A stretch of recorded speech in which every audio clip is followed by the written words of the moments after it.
Kiss mo ako. Okay. Nasa Tagaytay kami. Ang laki din eh. Daddy!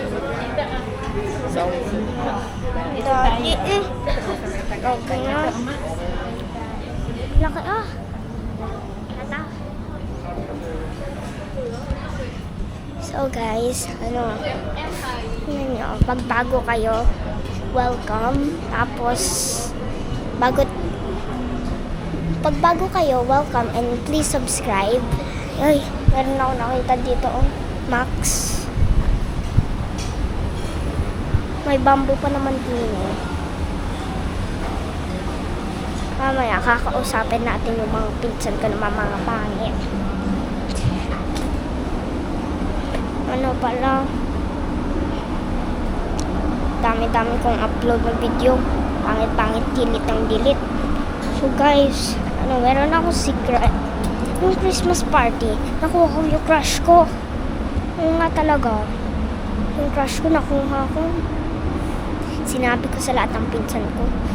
Malapit na ako masumbong. Nalimutan ko, may isang pinsan ako na lagi sumusumbong. Oo nga guys. Maglakad-lakad muna tayo. Pero sa totoo, hindi niya sinumbong. Kasi sinabi ko sa kanya. Tapos meron kaming pick-me din sa class, si Zia.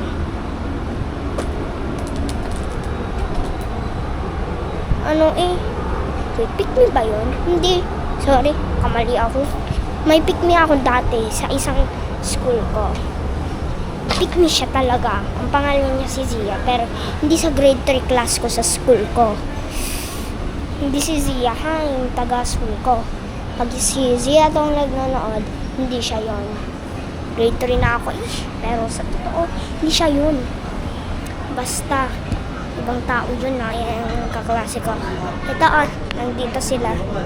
Si Ate Bless. Ito si Ate Bless. Pakita mo na tayo, ma. Si Ate Bless. Mawala ka. I-post mo rin yung video mo kapag hindi mo